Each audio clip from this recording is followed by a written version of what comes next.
Body shot. Ooh, that hurt, didn't it? When the adrenaline starts pumping and you know what you can do with this right hand, it's hard to not do that. Here are your hosts, Derick G and AJ. What's going on, folks? Welcome back to another episode of the Bloody Water Podcast. It was a weekend filled with odd fights, odd results to fights. You had a couple technical unanimous decisions across the board. We had some UFC, had two of them on UFC Vegas 51. One of them on the Bellator card that actually wasn't a technical decision. Maybe it should have been. Ended up being a no contest between Corey Anderson and Vadim Nemkov. Very Aljamain Sterling, Piotr Yan-ish, but we'll talk about that in 1 second, folks. My name is Derick G. I will be your host for the next 90 minutes or so, and let me bring in my co-host, the New Mexico native, the Santa Fe bomber himself, the man who has won himself back into the lead, 47-24 on the year. Brother, you did some work, my man. How are you feeling right now? Ooh, I'm feeling good, Derick, man. It was, you're right, man. It was a night of shenanigans, but thankfully the shenanigans were on my side, so it was a fun night over here for me, brother. How you feeling? I mean, listen, man, I guess it works out when the shenanigans go in your favor, but shenanigans are shenanigans nonetheless. I'm feeling all right, brother, but I tried to risk it to get the biscuit, and a couple of our picks just didn't quite pan out. So folks who were listening, we're going over a TLDR record recap right here. So 45-26 am I on the year, 47-24 is AJ. I actually went 3-3 on the night. AJ, you squeaked it out, brother. 4-2, and the one soul deciding, I guess, fight was the Loosa versus Lazzez fight. And brother, I gotta say, I was impressed by Lazzez. That man's hands were sharp. Maybe 4 days notice wasn't enough time for my man Loosa to get it in. I would like to see a rematch on a full camp. Neither way, brother, the biggest upset, I guess you could say, is Belal Muhammad. Bully B, he gets the job done. He enacts his revenge against Vicente Luque. How surprised were you? Real quick, obviously we're going to talk about that in a quick second, but when you're going over this, you're saying, all right, man, I only lost one. You know, maybe Luque can get the job done here. Maybe he can have a great week. How surprised were you to see, damn, Muhammad got the win? What'd you think? When it was happening, Derick, shocked. First 2-3 rounds, I was like, oh shit, Belal Muhammad showed up, man. Staying on the bike, shocked. And then as it kept going, now a little bit of hindsight, Monday morning quarterbacking, not as surprised as we should have been. Not nearly. And I will say the lone unanimous technical decision on the main card was the Omargadzhiev fight versus Caio Borralho fight. Listen, man, Borralho seems to be the real deal in comparison to his counterpart making their UFC debuts. His grappling was phenomenal. We'll talk about all of that in just 1 second. So once again, AJ won the week. He is 47-24 on the year, my man. You getting it, brother. But I did want to talk about really quickly, my man. I think this might be the most apt place to talk about it. The meme that is gonna go viral. It should go viral if people are doing the right things in the world. But listen, controversy, robbery. I don't know if those are the words that I necessarily want to use when I'm talking about this. I will say it was a very, very close fight, and I think it deserves a trilogy, but either way, Scott Coker will be the decider of that. AJ McKee looked shocked when the scorecards were read. I think we had a 49-46, 48-47 in favor of Pitbull, of Patricio Pitbull to regain his Bellator featherweight championship, my man. So AJ McKee just went from winning the featherweight Grand Prix, winning the featherweight belt, having those two straps around his belt, talking about a UFC belt is inevitable for me, to the look of shock that we see right here. And for those who are listening, this is the biggest, this is the Pikachu meme, but like in real life right here, where he's just pure shock. What do you make of this, AJ? That is legitimate, jaw on the floor. He didn't see anything coming. And the crazy thing is, it was unanimous. Sure, the points might have been a little different, but all three judges scored at the opposite direction. We were talking when the mics were cold, and I was saying that. I was like, I didn't really score the belt the whole way, but I thought AJ McKee did a little bit more. But you're right, Patricio, man. Pitbull did what needed to be done. All the judges saw it that way. I'm just happy this is going to be a meme that's going around forever, because anytime we see some judging, I feel like this one's going to pop up eventually. Absolutely. You definitely got to save this one in your photos on your phones, folks. But I will say that Patricio Pitbull, one thing that Josh Thompson said about him going into this fight was never count this old scrappy dog out of the game, out of the fight. And it seems like he took a different approach to this fight. He wasn't as aggressive. He wasn't as emotional, maybe, as Piotr Yan was in the rematch when he fought Aljamain Sterling again. But he came out calculated, and he won the way that a champion wins, which is disregarding what anybody thinks about how the style of your fight is taking place and just fighting and winning. So it was a beautiful thing to see, brother. Well, I'm sure we'll talk about this more in just a moment, but A little more news and notes before we get in here. We had Vadim Nemkov, right? Like I said, unanimous technical decision against Corey Anderson in a fight where Corey Anderson, or actually not unanimous technical decision, that was a no contest on the fight. Corey Anderson was winning the fight. I just need to put that out there for the people. It was 3 rounds, 3 solid rounds into the fight, 5 seconds, and we would have been around 4, and he would have been crowned the new champion due to a unanimous technical decision. So weirdness on the board. I went 3-3. AJ went 4-2. That puts us at some pretty great scores, but the card that we need to be discussing in length is UFC Vegas 51, brother. Give me your thoughts overall, top to bottom. I said that sometimes after numbered pay-per-views, right? Numbered cards in the UFC, we can get a sleeper card which can be a banger. We can get a sleeper card which is a little dry. We can get a sleeper card that sizzles a little bit. I had some sizzles, some pop, some excitement, but also it feels like this failed to meet expectations to a degree. What do you make? Yeah, a little bit, Derek. To me, the analogy that always comes to mind, you know, when you're cooking, you're sitting there, you're making something up, and then you get that big pop of like, little oil splashes. Yeah. I feel like that was this kind of night where it was a normal gig. We're doing our thing. We're cooking as we should. We're kind of expecting the things to go. Every now and then we get a little pop. You know, that Fialho fight, the first one of the night, man, the Alatong Hey Lee, there was some serious bangers. And even, you know what I was most happy about, Derek, because my sleeper stepped up to the game, or stepped to the plate, Sam Hughes versus Stella Nunes was an absolute banger. And the fact that it went to decision was even better because we got to watch more of it, man. So did it level up to the level of that crazy ones right after the numbered pay-per-view cards? Not necessarily, but there was still some very interesting nuggets to go on. And like you said, Derek, a night of shenanigans. So there's always good when it gives us topics to talk about per rules and all that stuff, man. How'd you feel about the whole fight night? Yeah, I agree with you for the most part. I will say it was a little underwhelming because we started the night off so hot with that Alatang Haley knockout over Kevin Kroon, man. I was like, okay, it's going to be one of those cards. And then the next fight, majority decision, split decision, technical decision. You had a whole entire gambit in the next couple of fights after.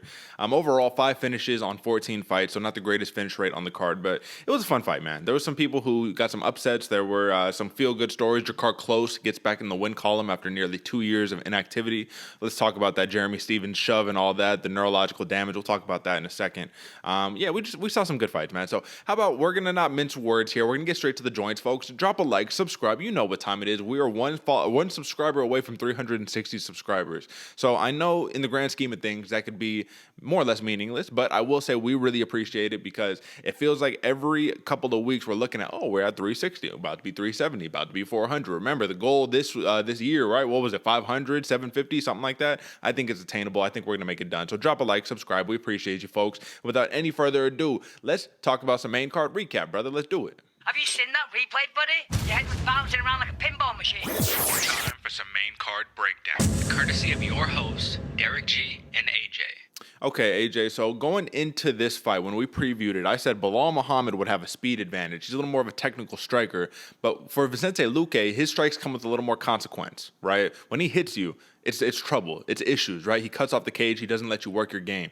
But more than the striking, which I thought was put on display by Belal Muhammad, I thought that Bully B's wrestling off the back foot was one of the most beautiful things I've seen in a long time. It's very difficult to get your shot in off the back foot because your opponent could see it coming, get their hips back, all that. He took down Vicente Luque 5 of 10 times, 50% takedown accuracy on a dude who, listen, you don't necessarily want to always take down because his grappling chops are phenomenal.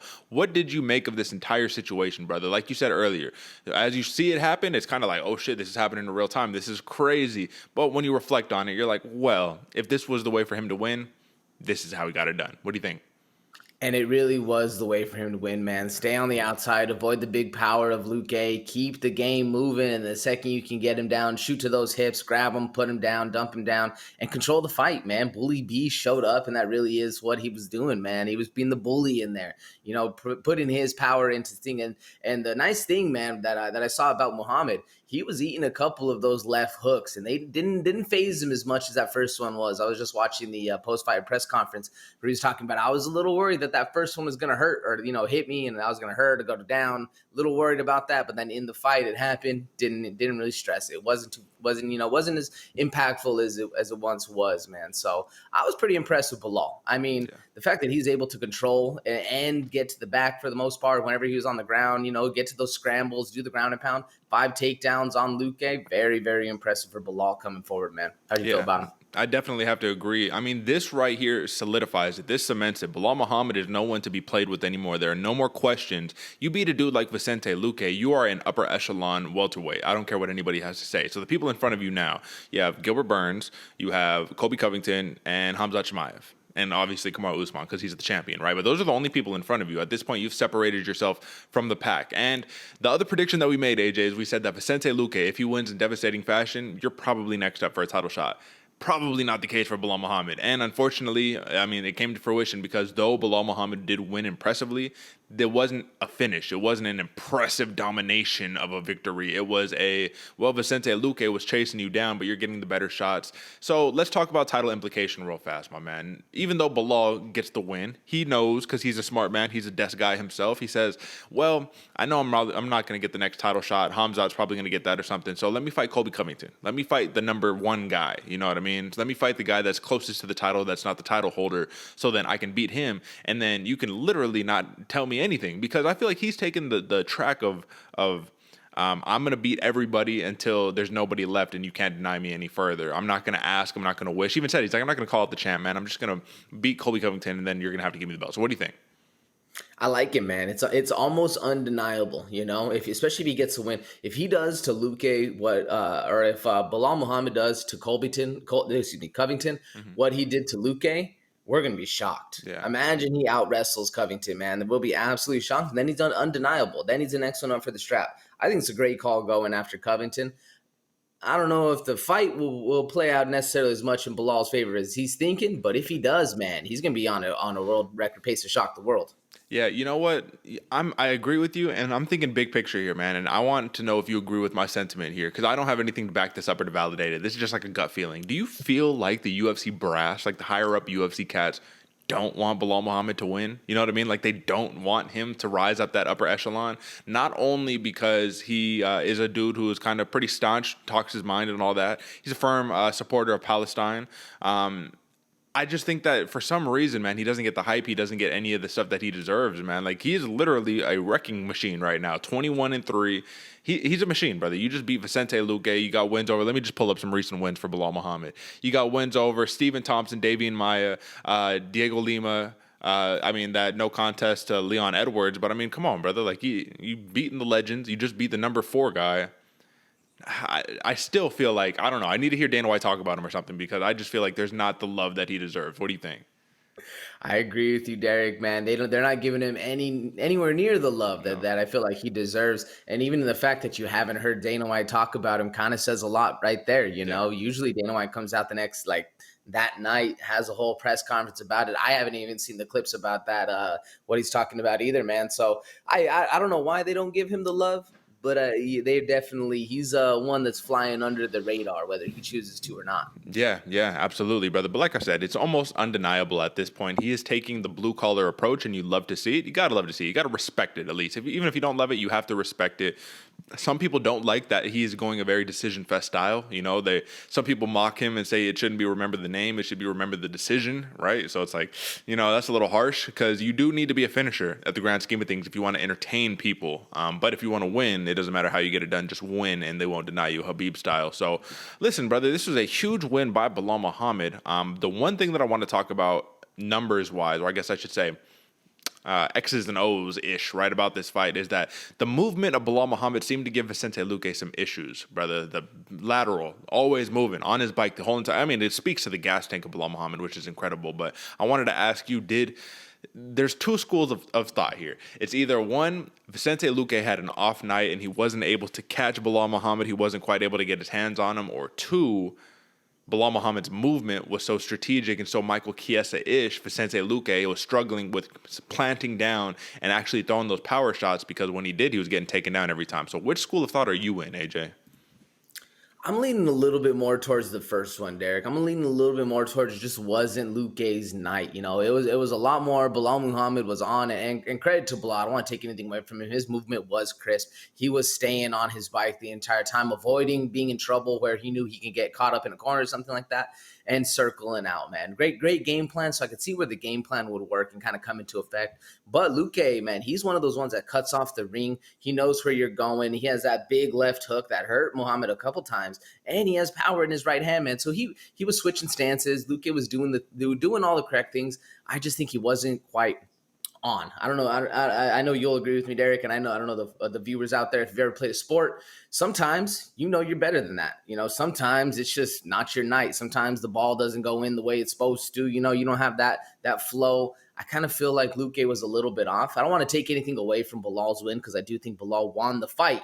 Not so much Luque lost it, but it just didn't feel like Luque was being the normal Luque we've seen. You understand what I'm saying? Yeah, I feel you. And that's why I always had this kind of debate in my own mind. I was like, it's because Luque was off or because Belal Muhammad was giving him a style that threw him off, that he wasn't able to be comfortable with. So I know the jab of Belal Muhammad definitely gave him some problems, definitely disrupted his rhythm and his flow. So either way, man, this was just an awesome performance by Belal Muhammad. And I told you going into it, I'm a huge fan of this dude. I just think Luque was going to win. He's a wrecker. He's a destroyer. But at this point, you can't bet against the man anymore, man. He showed it time and time again. It's almost like, what else do I have to prove at this stage? So shout out to Bully B, shout out to Belal Muhammad, my man. It's one of the most fan favorite, both of these dudes, right? Neither one, you don't want either one to lose, but shout out to Belal Muhammad. Big win for him. I believe this is 7 in a row for him, either 7 or 8, either one. All right, brother. So let's talk about a little bit of controversy, man. This is a fight that we both got our picks wrong on this one. We both went in favor of Gadzhi Omargadzhiev, but Caio Borralho gets the victory, and he does it in pretty dominant fashion. Whether or not you agreed with his technical unanimous decision, he was winning that fight. He was beating the brakes on Omargadzhiev, and the way that he did it was surprising to me because I thought that for Gadzhi, the game plan was get him to the ground, hold him. Even though that's not the most exciting game plan in the world, it's effective, and I thought he would be able to utilize that. Caio Borralho, the first moment Omargadzhiev got him to the ground, I think he swept him, got on top, and it was just basically game over. He proved that he's a better striker than him, a better grappler than him, bigger than him, stronger than him, wants it more than him. He's probably, I'm better looking than you, I'm this, I'm that. He probably went down the whole entire line, brother. And it was very impressive to me because Caio Borralho had and this is the thing, he fought Aaron Jeffries on Dana White Contender Series, and Aaron Jeffries is so good, and I wanted to point this out on the pre-show, but I was like, maybe I'm thinking too high of Aaron Jeffries, but it was a very boring-ish decision win, even though it was kind of dominant, right, but he got the job done, and he wasn't awarded a contract that night, because it was like, he didn't get the finish, it was kind of so-so decision win, but that was a big win, and now it translated, now that he's in the UFC, so he ended up only outstriking Omargadzhiev 63-61 in terms of total strikes, but 31-12 in terms of significant strikes. Talk to me about the performance real fast, brother. Are you sold on Caio Borralho? Do you think he is a legitimate UFC talent that is going to make waves in this 185-pound division? Maybe not sold, but my interest has definitely peaked, man, because Borralho came in like a wrecking ball, bro. Miley Cyrus 2012, something like that. Either way, dude, this dude came in and I thought Gadzhi was going to have at least something to give him on the ground, man. But every single time, whether it was the first or the second round, anytime it hit the mat, Borralho came around, used the momentum against Gadzhi, and was able to flip the script, get either to the top dominating position, to the back, wherever it was. He was controlling all around, Derick. Like you said, man, he looked better. He's faster. He smells better. He was listing off everything, man. Any game this wanted to go, I was thoroughly shocked, man. I expected Borralho to have the better hands, the better range, the better speed, maybe the power. We're going to determine that, but I expected Gadzhi just to be a dominating presence on the ground. The second he gets the fight to where he wants it to go, next thing you know, Borralho flips the script. And now we're completely shook, man. I was completely surprised by it. Whether the fight ended in a legal knee or not, either way, Borralho was on his way to a decision win, or if he wouldn't have finished him. But either way, he was on to win this fight. Yeah. Well, let's talk about it, brother. That knee. So what is the major theory that's going out there right now? You beat up your opponent for 2 rounds, and then you hit them with something illegal. Hope they're not able to continue, so then you don't have to fight that extra 5 minutes. You don't have to put that fight in danger. You've already got it locked and sealed away. Now, if this has a precedent, and this is something that more fighters start trying to do, right? You might start noticing more illegal shots happening in that 3rd round, then we might have a problem. I don't think this is going to be a real problem because I honestly don't think any of this stuff was intentional. This was one of those weird ones where Gadzhi got caught playing the game. And what is the game? The new rule set or whatever, unified rule set is you can have 2 feet down, you could tripod. You could have 2 feet down and put your hand down, and you're considered a downed opponent. Well, in that kind of mix them up of you're trying to knee this dude in the head, and he's playing the game and putting his hand down, and then you play the game, you get caught, and he got kneed in the head, and he wasn't able to continue. So not only did you lose, you then got finished, even though it's technically a unanimous decision, but either way. So who do you fault more, Borralho or Omargadzhiev for playing the game? Man, I would say Omargadzhiev, man. Yeah. You playing the game like that, you're not protecting your head when you have one hand on the ground. I think fair game, get kneed in the face. And it's just the part to me, I mean, I've heard a lot of fighters talk about this, is the intent. You know, they're saying that the intent behind it. I mean, he intended to throw a knee to the head. He just didn't intend for the other guy's hand to be on the ground. You know, so it's such a weird thing. But like, and it's crazy because the precedent behind everything. Yeah, this one happened in the third round, so we were able to judge it a scoring, technical decision. But you go back to the Jan Sterling #1, it just didn't make it far enough rounds. So that's why we didn't do a technical decision. It's so interesting, man. So crazy how just one, a minute or two can shift the decision and big implications as well. What do you have to say? So for context for that, for the Jan Sterling fight, it wasn't that it wasn't enough time because it was the fourth round when that knee took place. It was the intent behind it. So the referee, it's up to their discretion. And the referee did let Jan know, like right before that, hey, like, can't do that illegal shit. Like, don't do that illegal shit, right? And then he throws the knee, and then you're like, I just fucking told you. And then you do it. All right, brother, you're disqualified. We're out of here. For this one, there was no prior warning, no nothing like that. It just happened. So very similar to the Martin Boudet versus Barnett, right, earlier in the night, where he just hit him with some elbows in the back of his head, and they were like, well, it wasn't intentional. But it's like, but he was trying to hit him in his head. In the back of it, I don't know. Either way, Caio Borralho, he impressed, brother. I think that's the main takeaway here. He definitely impressed. I would like to see him against somebody who is not a UFC debutant in his next fight. Line him up against somebody. I mean, the middleweight division is stacked, brother. Obviously not somebody ranked, but there's a lot of competition out there for him. This was the performance that he needed, though, that shut everybody up performance, because I don't think a lot of people were sold off him coming off of the Contender Series, which is the reason why I picked against him. I thought he'd be able to get controlled on the ground, and that was it. He got the job done. Shout out to you, Caio Borralho. Big win in our co-main event, brother. I mean, listen, did it live up to the expectation of co-main event? Not really. Yeah. Not really. I was honestly kind of surprised it was even there. Yeah, I would have taken the Baeza Fialho or the Bueno Silva Yanan fight probably over this one. But either way, a win is a win.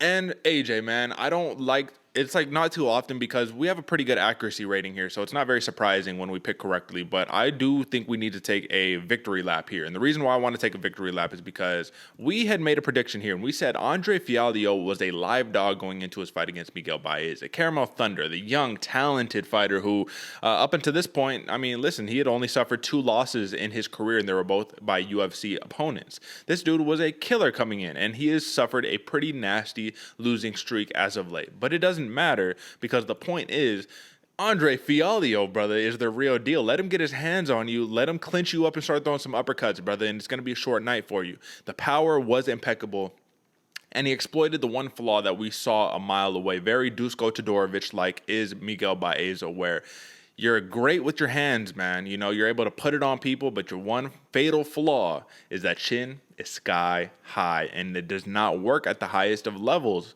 You will, at least, even if you do have success, you will end up getting knocked out by somebody. It's only inevitable. And when you got a dude who has now 12 career knockouts in Andre Fialho over his 15 career wins, I mean, listen, you don't want to play with this dude. 32 total strikes.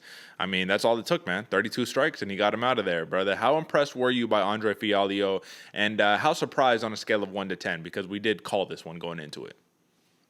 I mean, not fully surprised, because I was expecting Fialho to win, but I was not expecting it to be done like that, man. And the crazy thing is it came from the clinch, man. A couple uppercuts in the clinch. And usually, you're in the clinch, you're trying to drop for that head position. Your head's facing a little bit down, so you can kind of see what's going on. Not Baeza, man. His chin was sky high, so he didn't see either of those come and turn his ear to touch his shoulder.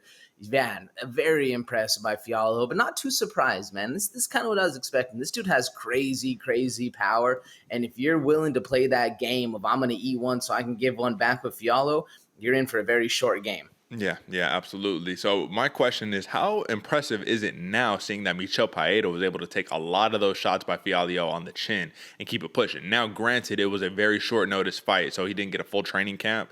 I'm talking about Fialho going into that fight, but on a full training camp, man, he says, I'll smash Baeza, and now I want to fight again. Put me in there. I'm ready to go. So this dude is 28. He's young, and he's trying to make his mark, brother. It's clear. Listen, man, when I saw this, I saw it a mile away. I'm such a big fan of Miguel Baeza, and I think that the point that I want to take away here is that he did know going into this fight, he's been speaking to a sports psychologist. He's trying to get his mojo back, his groove back. But there was a little snippet that I have yet to see, but it's the rumor mill. And the rumor mill, and I hope somebody out there is able to confirm this for me. If not, I will confirm it at my own pace. But that Miguel Baeza, when they were reading the decisions, he said to Andre Fialho something along the lines of, damn, like, that's it for me, brother. They're going to get rid of me. They're going to cut me. Like, that's it. Very down on himself, all that stuff, right? And I'm not sure if that's confirmed, but this also goes hand in hand with rumors that were saying that along his success as a prospect coming into the UFC, he was always very, how would you say, self-deprecating to a degree, had imposter syndrome almost, where you say, more or less, I don't deserve to be here. Something bad is inevitable. Something bad is going to happen to me. Like how some of these young rappers who are predicting, it's almost a premonition that they're going to die young and then they end up dying young. It's like you willed it into fruition. You manifested a negative energy. Just give me your take on this before we move on. I don't want to make too much of it, brother, but I do think it was something that was interesting to talk about, not for that fight, but for Miguel Baeza in his loss to Andre Fialho. What do you think? Yeah, I mean, I try and advise people away from that kind of thought, but you can really kind of see it in his body language, man. Even during, like, when he starts getting hit, you can kind of see him start to crumble, man. I really hope he kind of gets this figured out, because Baeza, I forget how old he is, but he's young in the game, man. He still has a lot to give, a lot to offer to the game. And if he can get past that little mental hurdle, it's not a little mental hurdle, excuse me. That's a massive mental hurdle. A lot of people that play sports, a lot of people that, make it to big businesses and stuff, that they kind of deal with a lot, man. All of us are just normal people, but when you're thrust into that position, it can be scary. So, man, I at the same time, when he was getting knocked out, I was thinking the same thing. This dude might be done. He at least might have to go take a break and kind of, run back to the regional scene, kind of get his mojo back, and then come back in for another shot at the UFC. It's not out of the question. Unfortunately, you can kind of see it in him, man. You can see that the body language he possesses isn't always the most positive, positive speak. So, unfortunately for Baeza, I hope that's not the case, man, and I hope he can get his head right on, because really that's the leading factor, man. Is what your brain going into thinking in the fight is so important, that if you go in there with negative thought, something bad's gonna happen. Yeah, and just to confirm, he's 29 years old, so this dude's super young, bro. He's like right there in the prime of his career. 3-3 in the UFC, and you have wins over Matt Brown and Takashi Sato, brother, so it's like nothing to hang your hat on. But he has also gone against the killer's row. You lose against Santiago Ponzinibbio. You lose against Andre Fialho. You lose, you know what I mean? You're losing against these top-notch dudes, man. It's nothing to hang your hat on, but I did want to say huge win by Andre Fialho, brother. Listen to us every now and then, folks. I guess that's really all I got to say right there, because Live Dog, seen it a mile away. There you go. All right, AJ. So Mayra Bueno Silva, she actually wins her bantamweight debut in the UFC against Wu Yanan, but this is a fight where it seems to be contested. Some people are saying that Wu Yanan clearly won this fight. I do not agree, but this is another case of Wu Yanan leaving it very close to a decision. This is similar to me to the Ji Young Kim versus Priscilla Cachoeira fight, where Cachoeira did more damage, had the bigger moments, landed the bigger shots, but Ji Young Kim, she just had a little more volume, man. She was a little more precise, all of that. Wu Yanan, if I look at the numbers, if I'm pulling the numbers up right now, it looks like Wu Yanan, she actually was outstruck. So Mayra Bueno Silva outstruck her 88-75. There you go, right? So she outstruck her. She got the job done. But it felt like when you were watching it, Wu Yanan was just hitting her with some more straight shots. You know what I mean? Little touchy shots, pitter-patter shots, while Mayra Bueno Silva was landing the crack shots, the one that had you scrunch your face up after you get hit. Like, ooh, what did I just get hit with? You know what I'm saying? So I do think that the right person won. Mayra Bueno Silva won 29-28 times 2 and a 30-27. However, do I think she won 30-27? I think that's a little too much right there. Wu Yanan, brother, she started off hot in her career coming into the UFC, but it's been a little bit of a skid. She has now lost 3 in a row, and she's lost 4 of her last 5 right here, brother, to names like Mayra Bueno Silva, Jocelyn Edwards, Gina Mazzani, Anui, you know, all of these fighters. What do you make of this situation? Did Bueno Silva look super sharp at bantamweight, or is Wu Yanan just kind of fading away in her UFC career? I mean, as sharp as Bueno Silva was looking, I think Wu Yanan just wasn't able to get off in her own game plan, you know? Like, Bueno Silva had the perfect style of that plotter, of that Muay Thai, who's just going to stand, hips forward, walk you down, willing to trade big shots. And Wu Yanan had the idea, you know, kick, stay away, use technique, get in, get out, not get hit. Just wasn't able to actually land big enough damage. And when you have a marauder like Bueno Silva just walking it down, it's hard, man. It's hard to get somebody off you that just consistently keeps on coming on. So was it more of I give the advantage a little more to Bueno Silva, man. She stayed thick-headed, you know, like persevered against it and kept on going. Wu Yanan, is she not sharp? Not necessarily. You know, she is a sharp fighter. She is really, really good. It's just not necessarily finding the luck, finding the skill, finding the right opponents to kind of highlight what she does best. I mean, she came in very hot prospect, and then dropping 4 of your last 5 is always a rough one to go. Although, ironically, I feel like she's not in the same spot Baeza is. You know what I'm saying? Like, Baeza is more likely to get cut than Wu Yanan is, at least in my mind. What do you think? I disagree. I think Wu Yanan is on the hot spot more than Baeza is, because at least Baeza has the fan appeal, right? I think he puts asses in seats. People know who he is. He's a fun fighter, always an exciting fight. This was an exciting fight too, don't get me wrong. Wu Yanan brings it. And if it counts for anything, man, she threw 232 strikes. She just didn't land a lot. Like, she way out threw Mayra Bueno Silva. But like I said, Bueno Silva just a little sharper that night.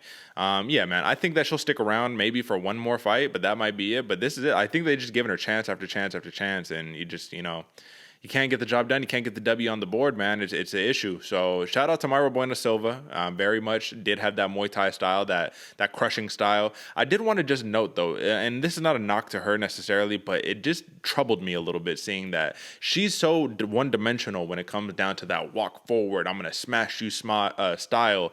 And I think that she could have been exploited a little bit more in her ground game. I think Wu Yanan, if she would have shot in a little bit more, she could have had a little more success. Trying to mix it up so that Mayra Bueno Silva could have been in the same spot that Vicente Luque was in.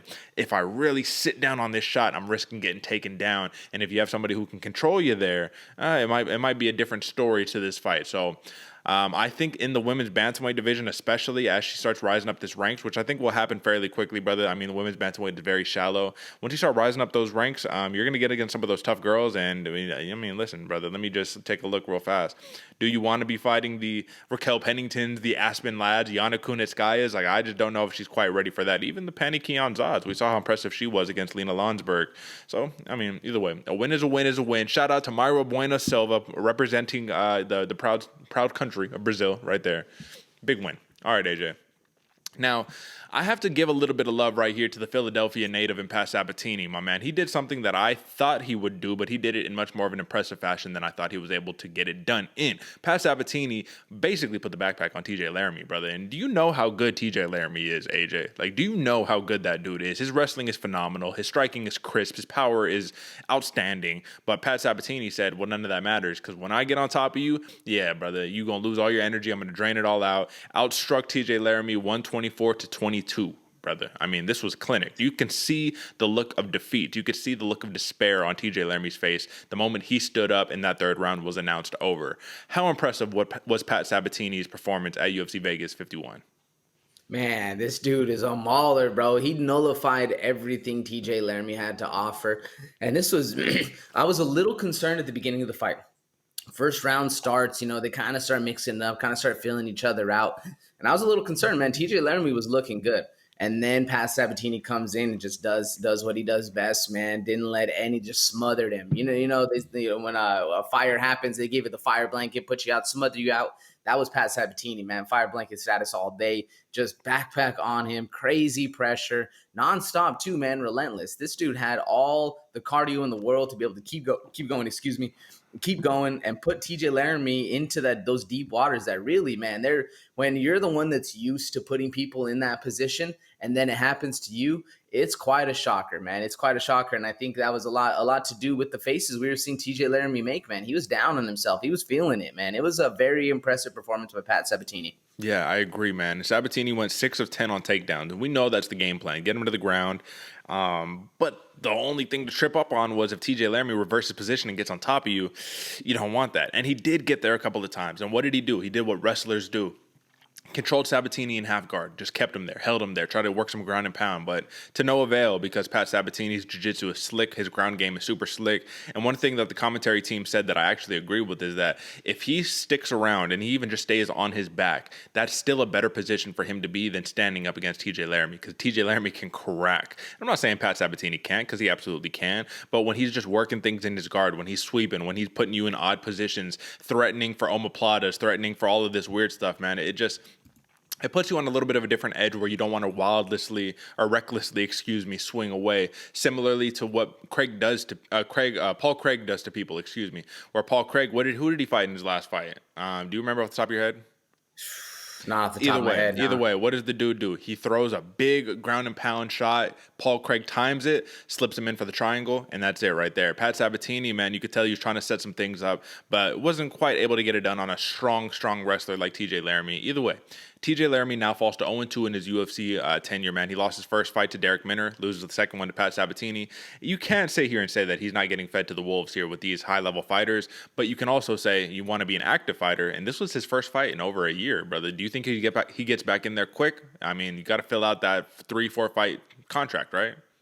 Got to fill out that contract. I think he does, man, especially with this. He didn't take too much damage, Like you said, TJ Laramie can absolutely crack, but didn't get into too much of those situations. So I think he gets back in there, hopefully within the next 2-3 months. Yeah. You see something like that. I'd love to see Pat Sabatini back in there again, man. Yeah, for Laramie, though, do you see what I see in Laramie? I think he can be so good, brother, like a mauler, like a legit mauler. It's just some things need to be tweaked. I'm not sure what they are, but do you see it, or am I just a little too starstruck by this dude? Oh no, man! The star power TJ, maybe not star power is a good word. The potential TJ Laramie has, man. He has power. He's a great pressure wrestler. I don't know. I agree with you. I don't know what he's missing necessarily, but once he kind of starts finding that flow state, kind of getting in his mind and dominating the fights like he can, because I know this dude can. He's going to be a serious force to reckon with, man. TJ Laramie is a real deal, especially because he has the background in that wrestling. Yeah. Maybe he finds a little bit better striking, starts throwing some more leg kicks, something like that. He starts mixing up the game plan a little bit. He's going to be serious, real deal contenders, man. Yeah, absolutely, man. Big win by Pat Sabatini.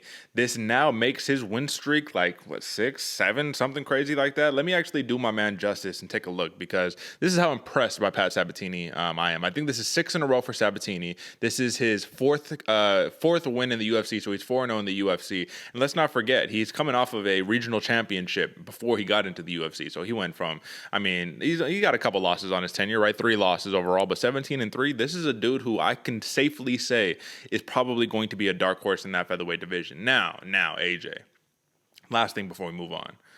If I take a look at the featherweight division right now, and I say the name Ilia Topuria, I say the name Shane. See, the moment I start saying it, that's when the looks start like, oh, hold your horses, buddy, hold your horses. That's number 15. Ilia Topuria is number 15, brother. That's the end. That's the very end of the featherweight division. When I say names like that, do you say, give this dude a couple more years? You know what I'm saying? What do you make of it? Maybe not a couple more years, but give him at least a couple more fights, because Ilia Topuria is pretty time tested. I know maybe not to the casuals, but to a lot of us that watch continuously, man, that dude's a real deal dog. Yeah. And so is Pat Sabatini. I don't want to take anything away from him, but that's a hell of a scrap. I want to see something like that in a couple fights. Maybe not next one up, though. Yeah, it doesn't matter what name that I say. Every one of these names, I'm like, give this man some more time. Ilia Topuria, Shane Burgos, Movsar Evloev, Edson Barbosa, Sadiq Youssef, Dan Ige. I don't give him some time.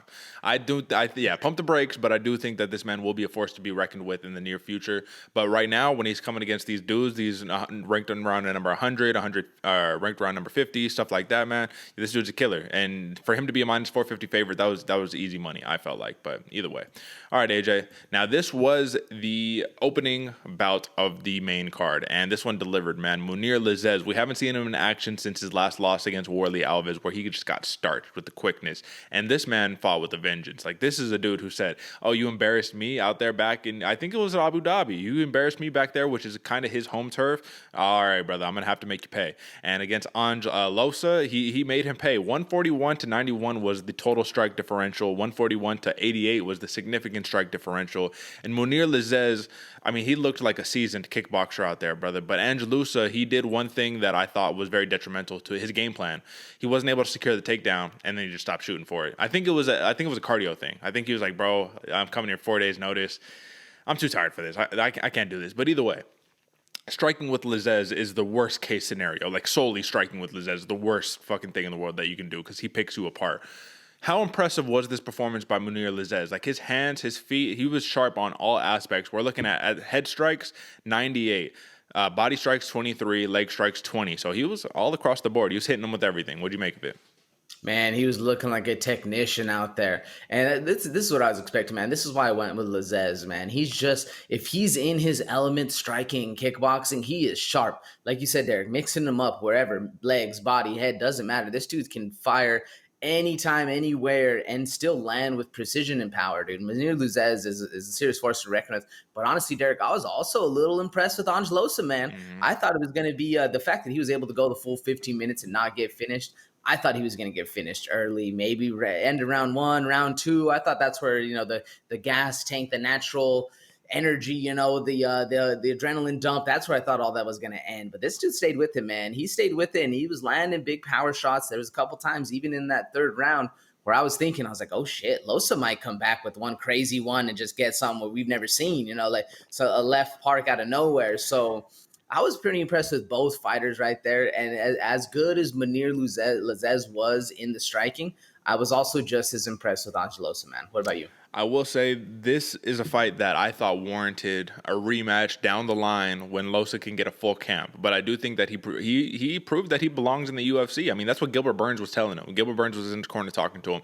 You need to show them that you belong here. Like, go out there, throw your right hand. Throw your right hand, because when you throw it, it lands. And every time he threw it, it landed, brother. So it's like, I think he just needed to believe in himself a little bit more, but it's hard to do that when you got a 6'2" dude just picking you apart from range all day long. Everything he throws at you is landing. I mean, 141 of 260, brother. His strike accuracy was pretty on fire right there. So Lazzez, he did what we already knew he could do. This wasn't something that was like new, like, oh shit, his striking looks impressive. What we need to see is how he was impressive how he was able to defend the takedowns, but against a fighter who will be more relentless with the takedowns, that's when I'll be more impressed. For now, I already knew he can do this. I went with Loosa because I thought that would have been a good upset pick, but it wasn't our day. It wasn't my day. It wasn't his day. Either way. Lazzez, brother, I mean, phenomenal. He did get himself into a little bit of controversy that I don't know too much of, so I'm not going to speak too much of, but I guess he was praising some dudes who there was some conflict, U.S. mafia ties.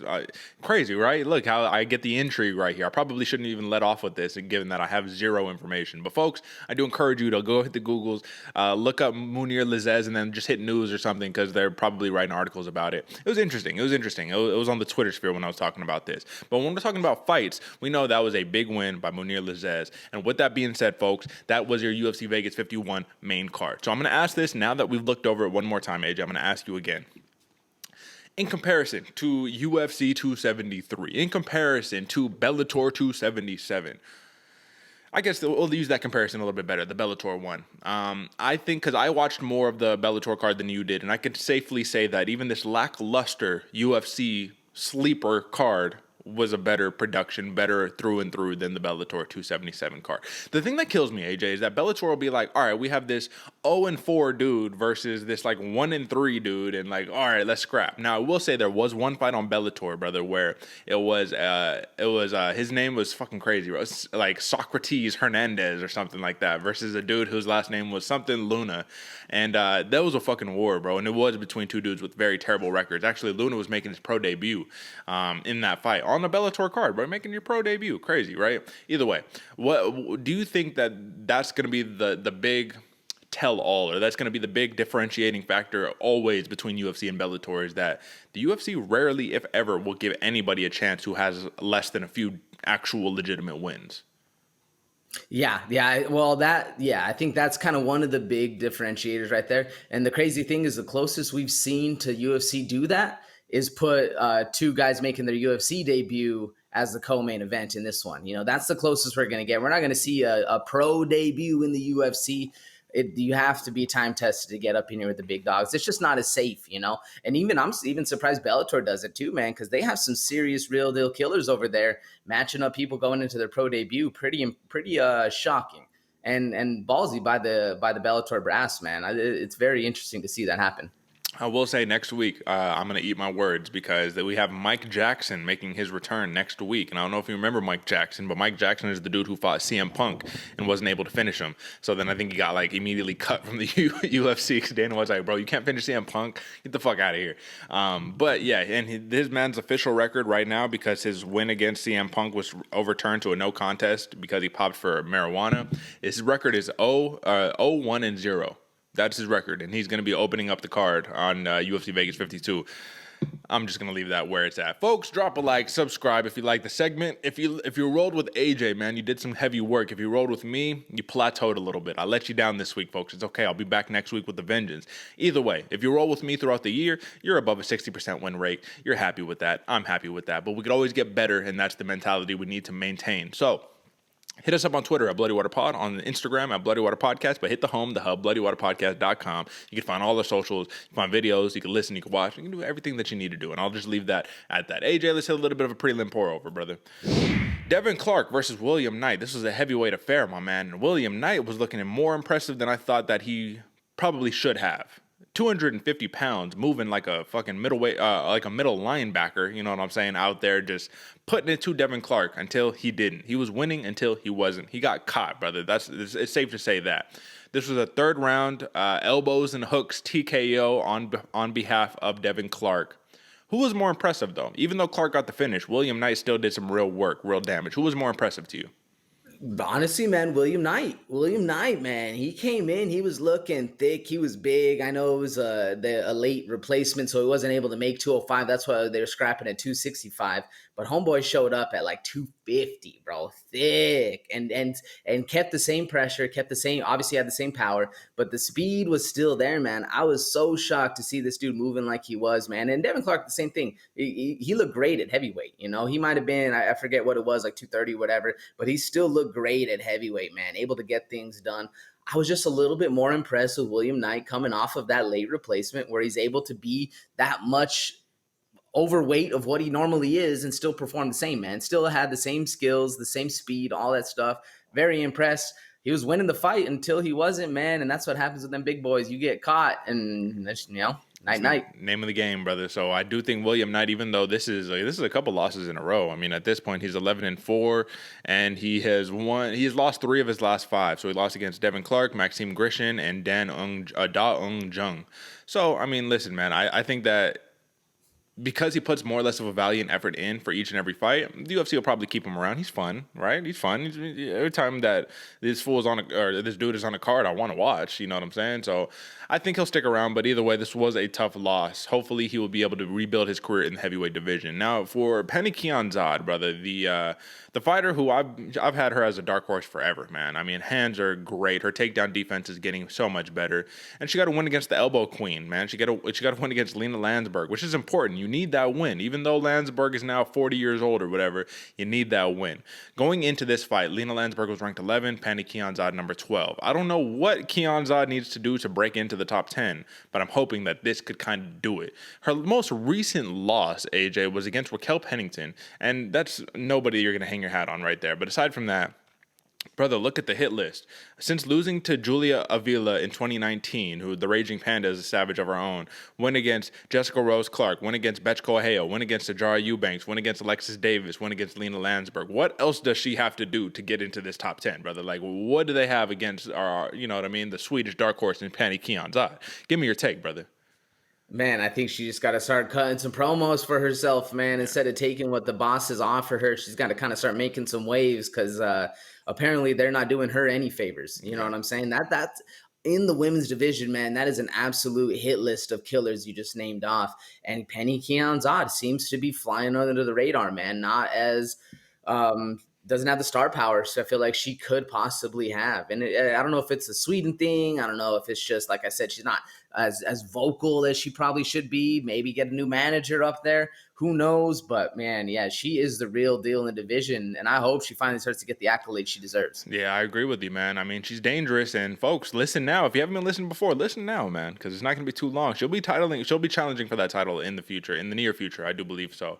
AJ, man, what do we have to say about my sleeper, which kind of let me down a little bit, but Jordan Levitt versus Trey Ogden. His prediction going into this fight was either this is going to be a first-round finish, it's going to be very awkward decision win, and it ended up delivering on that end. It was a very awkward fight, decision victory. Trey Ogden seemed to be a little gun shy going into this fight, but Jordan Levitt just keeps winning, brother. I don't know how he does it. He just keeps winning. It doesn't matter who they put in front of him. He finds a way to win, and that's what's important. Now, he is a little bit of a character himself. He's a little bit of a spectacle himself. You know what I mean? Dude was twerking after the fight, and it was funny because Jamal Hill, he actually tweeted saying, if a man beats me and twerks, we got to fight later again that night. I mean, you can't just twerk after you beat me, brother. I can't allow this. You know what I'm saying?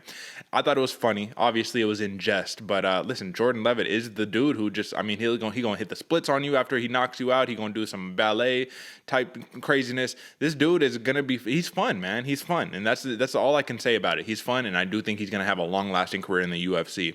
What'd you make of the performance, AJ? I agree with you, Derick. Fun and an entertainer, and that's kind of sometimes what we're missing a lot of, or sometimes in the UFC. Interesting fight. Yeah. Interesting, awkward, and that's kind of Jordan Levitt's style, man. He's a real awkward cat. And so was I surprised by the fight? Not really. We could have seen a finish happen. Still an impressive fight, fun fight either way. But I think you're right, man. Somebody twerks after beating me. I'm pulling a Jorge Masvidal and sneaking you in the parking lot, man, because that ain't cool. That's funny, man. And I will have to say, give Trey Ogden some credit. He had Levitt deep on a guillotine, brother, but he was able to Volkanovski himself out of there. You know, Volkanovski himself out, heart of a champion, even though it wasn't a championship fight. Beautiful thing to see. Let's talk about Rafa Garcia, AJ. He gets the fight against Jesse Ronson, right? And we're saying Ronson's coming back from the PEDs. Rafa Garcia, we know that he is a wrestler who's got massive hands, and he put the grappling on display, brother. He ended up getting, he did throw an illegal knee in this fight, so I do have to make sure that that's out there, right? He got a point taken away for that. But the key was he got on his back, he put his arm around his neck, and he choked the man, and he made him submit to him, brother. Rafa Garcia, the wrestler. Rafa Garcia, the grappler. No longer known for the hands. No, I'm just joking. But still, man, this is impressive. This was my prediction going into it, right? I said I think Rafa Garcia is going to be able to use his grappling. He's going to be able to get the job done. And that's what he did, man. Were you surprised? Not really, man. I'm a big Rafa fan, so I was watching the thing going around. Once he kneed him in the head, you saw the fire take off, and him like, oh shit, I need to finish this dude. I need to finish this round right now. That's what he did, man. That's a fighter's fighter, man. I like Rafa Garcia a lot. Yep, absolutely. And let's end the prelim pour-over with a feel-good story. Drakkar Klose, man. He gets his fight against Brandon Jenkins. Brandon Jenkins is a scrappy dude, man. This is a dude who's got a chin. And Drakkar Klose, brother, I mean, he's getting pushed back. Next thing you know, man, he lands something devastating, and Brandon Jenkins, that was it. Hit him with a couple. He hit him with so many things that he said while he was fighting. He was like, why won't this dude just go down? Like, what else do I got to hit this dude with? But Drakkar Klose, man, he keeps continuously saying that he will never be the same structurally, neurologically, since he was shoved by Jeremy Stephens, which I don't remember what we said when this happened, because I'm sure we discussed this, but you don't want to make light of something like this, right? Even though it's goofy, you got pushed and now you're hurt for the rest of your life. It's also, that's the realities of life. That does happen. Right now, AJ, with Drakkar Klose saying that he got his show money, he never got his win bonus, right? But he did at least get his show money because he never fought against Jeremy Stephens. He got injured at the weigh-ins. He finally gets a knockout win. This is a dude who says, I like to handle things with street justice, but you know what I mean? Obviously, that's not the case. I got kids, da-da-da-da-da. Where do you think Drakkar Klose goes in his career at this point? You know what I mean? Like, you got to feel for the man, honestly. But at the same time, he kind of provoked his own situation with the Jeremy Stephens thing. You get in a man's face, be ready for them to shove you. You go damn near nose to nose. Like, you got to be ready for that. But then again, I don't know. I'm a fan. I thought that this was a big win. And I hope he does good things in his career, but I just want to know, Monday morning armchair, whatever you want to call it, Monday morning quarterback, what are your thoughts? I mean, I like the man too, but you put yourself in that situation. It's the same thing, you know, anytime. Uncle Chael said it best, man. I can't let you get close to me. If we're going to fight and you have bad intentions, and I know that, I can't, as a man, let you get close to me. So Jeremy Stephens, I mean, a push is a push. And if you weren't expecting somebody to push you, it's probably your own fault, So as I do like Drakkar Klose, and I don't want to harp on him being, like this, you should feel bad for him. But at the same point, he is a really good fighter. So I'm interested to see where he goes. But I feel like it's always going to be looming in his story that he got pushed and got hurt, Yeah. I mean, this rewrites history right there, brother. But either way, this was a big win. Feel good for Drakkar Klose. Nice to see him back in the win column. And listen, man, this is one of the sole finishes. So when we're talking about performance bonuses, Drakkar Klose, Mayra Bueno Silva, and fight of the night ended up being, Drakkar Klose, Andre Fialho, and then fight of the night ended up being Mayra Bueno Silva versus Wu Yanan. So even though Yanan didn't get the nod, she did get 50K. So you got to be happy about that. And with that being said, AJ, I think it's time now we dive into a little bit of a rankings discussion, brother. A dispute, a review, shall we say. And I think that we need to take a look at this very shallow but intriguing women's bantamweight division, brother. Let's talk about it. So I'll give you a second to get that loaded up. And I wanted to talk about real fast, AJ. I'm going to pull it up now. The women's bantamweight division. So what we have here is we have the UFC rankings consensus on the far left, my rankings, and AJ's rankings. Now, Norma Dumont, once again, she fulfills the number 15 spot in the women's bantamweight rankings, even though she is not a real bantamweight. She is more or less a women's featherweight, but she doesn't really fight that often. And if the featherweight division does end up getting scrapped, then she's going to have really no choice but to fight at bantamweight if she wants to stick around in the UFC. My question, though, is that Shitada, Mayra Bueno Silva, 8-2-1 in MMA, 3-2-1 in the UFC. She successfully wins her bantamweight debut in the UFC, and listen, man, she gave the Chinese fighter her third loss in a row. She has a little bit of traction, has a little bit of steam. She's exciting, she's boisterous, she hits hard. If she fought Norma Dumont right now, AJ, do you think she can get a dub? Oh, I don't know, man. Norma Dumont, she has a lot of power, a lot of skill, and is very headstrong. That's actually a fight I'm real interested to see, man. I'm a big Norma Dumont fan, and I think Norma Dumont gets her. But that might just be my bias speaking right there, because I can see the instance for a really good fight right there. Who are you taking? I think that'll be a tough one. I think Norma Dumont has more tools, but I do think they have a very similar style, right? They've kind of got that similar Muay Thai style a little bit. I think Dumont could do a little bit more with the takedowns, and that's how she could win the fight, is she takes down Bueno Silva and just kind of holds her there, keeps her there. But the reason why I ask this is because I'm curious if she's ready to make a leap into the top 15 of the bantamweight division. It's very shallow. You start going 16, 17, 18, 19, 20, it drops off really quickly. So if she's not top 15 ready, is she top 15 to top 20 ready? And I will pull up, actually, while we're doing this, I will pull up some Tapology rankings, and this is how we will basically figure this out. So we will go to... let's see, how are we going to do this? Let's go Norma Dumont. And basically how I'm going to go about this is, let's look at featherweights. She had a bantamweight fight recently, right? Or no?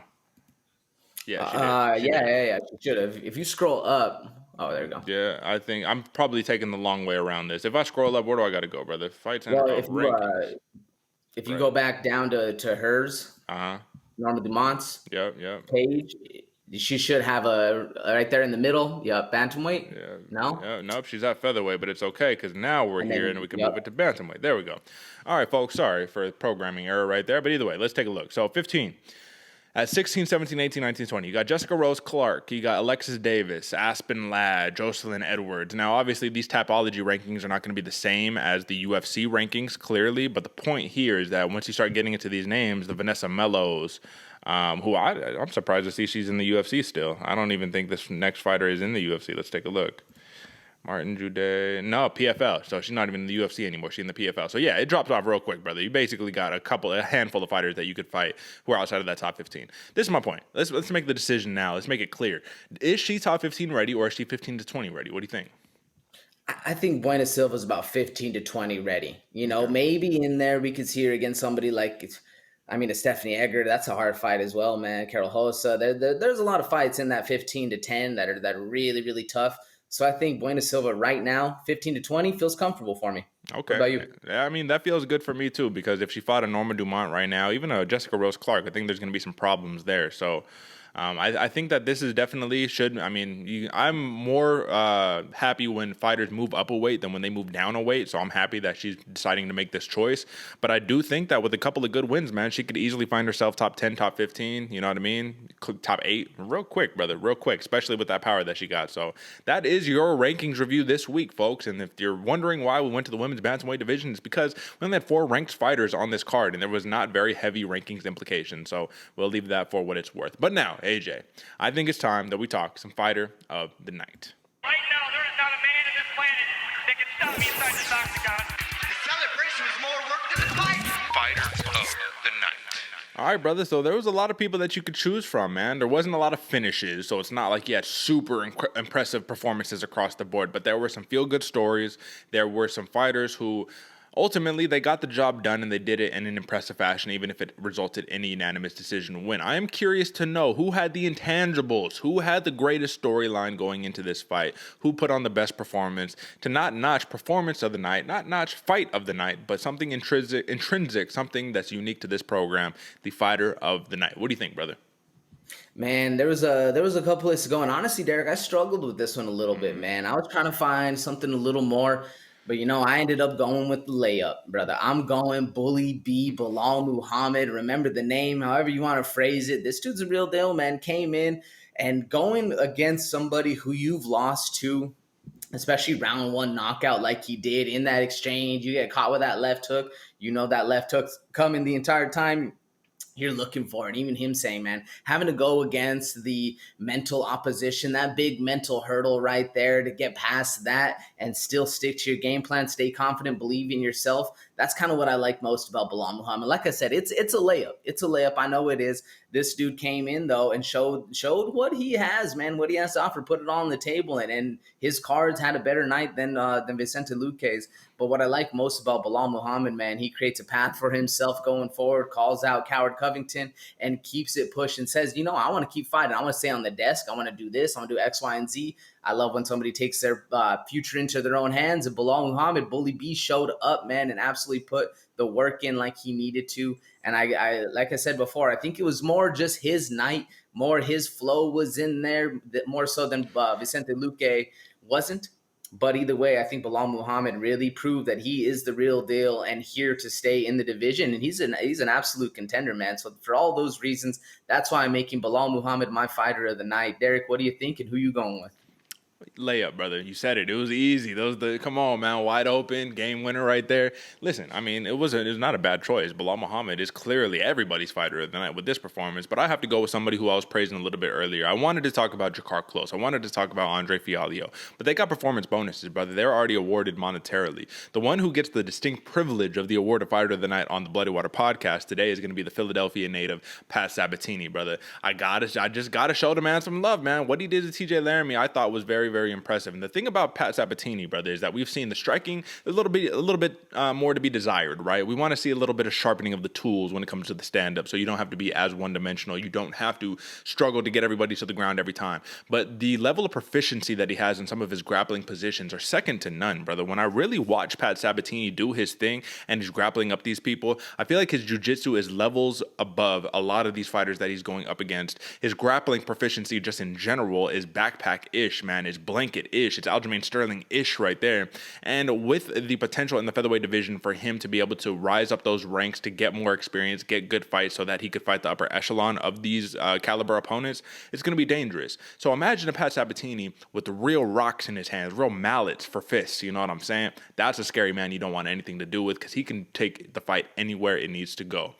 As of now, I do think that Pat Sabatini is more or less of a specialist, but he's a dominating specialist where it doesn't really matter who you put him up against. Even if he's hurt, he has that Philadelphia will, that Philadelphia heart. And listen, man, I just think that this is a man of the future. This is a prospect of the future. This is a dude right now who, if you don't bet on him now, if you don't get your ducks in a row and say Pat Sabatini is going to be the next real deal, you're going to be wondering when he's starting to challenge for titles, talking about, who is this Sabatini guy? Where did this dude come from? This dude is, 4-0 in the UFC, brother, and he doesn't get nearly the same hype as when, a Khamzat Chimaev or any of these other dudes. And clearly Chimaev is a killer in his own right, but I just have to say, Pat Sabatini, grappling proficiency, your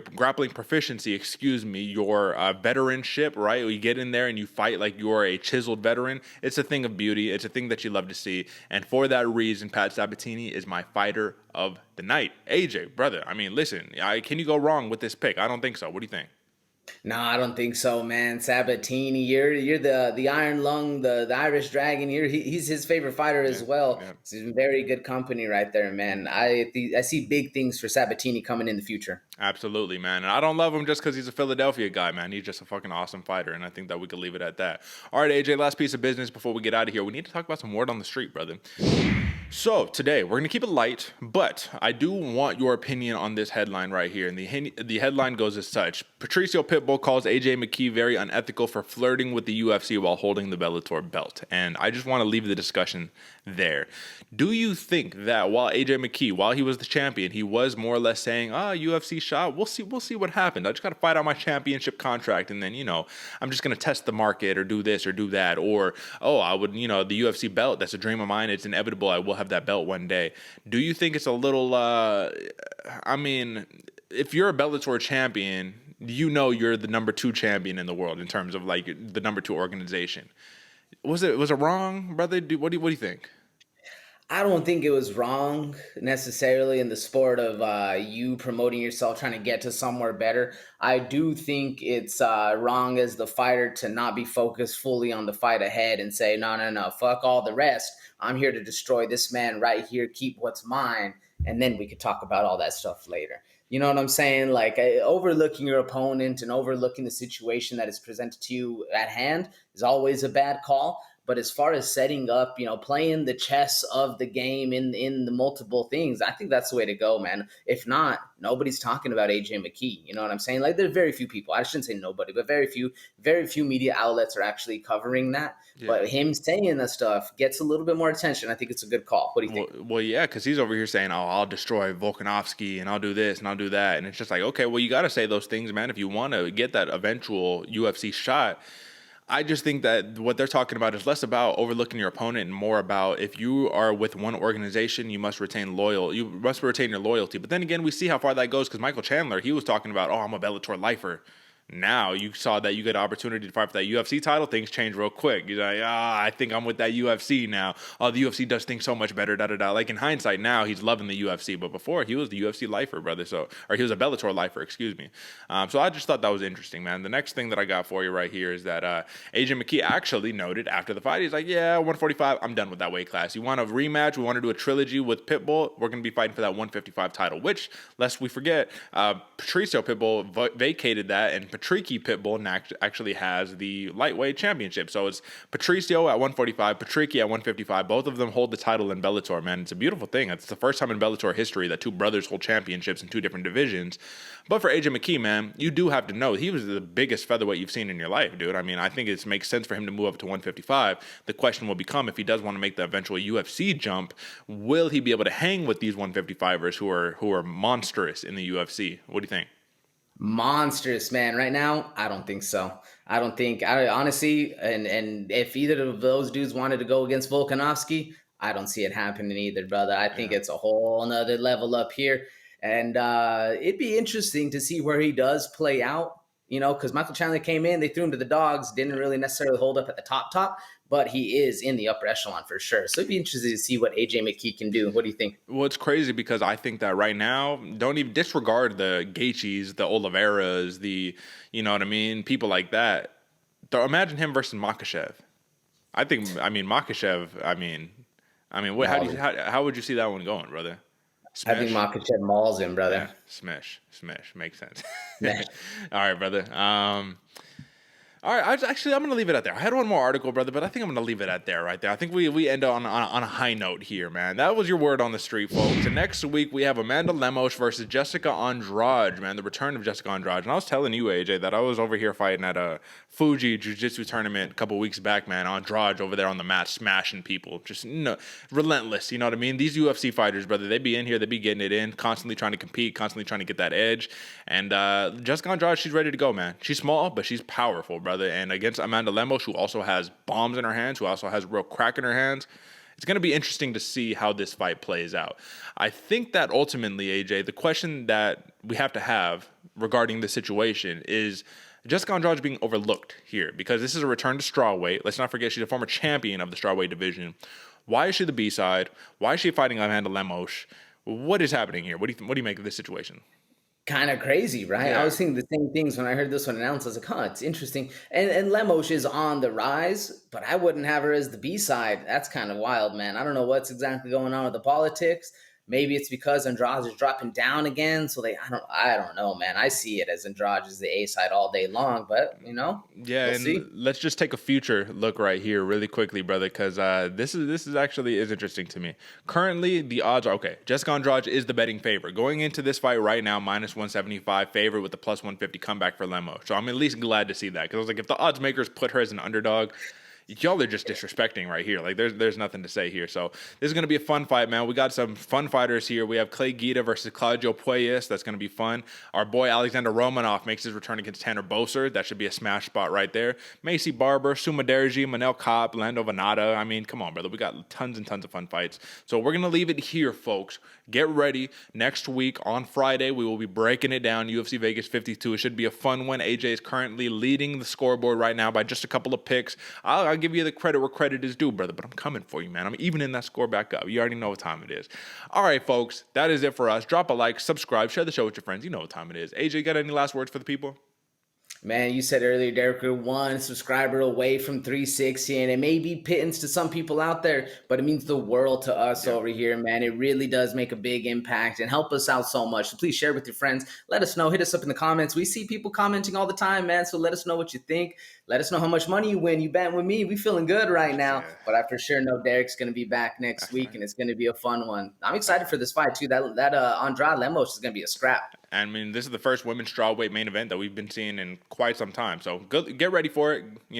Get hyped up. You know what time it is. All right, folks, that's it for us. Until next time. Peace.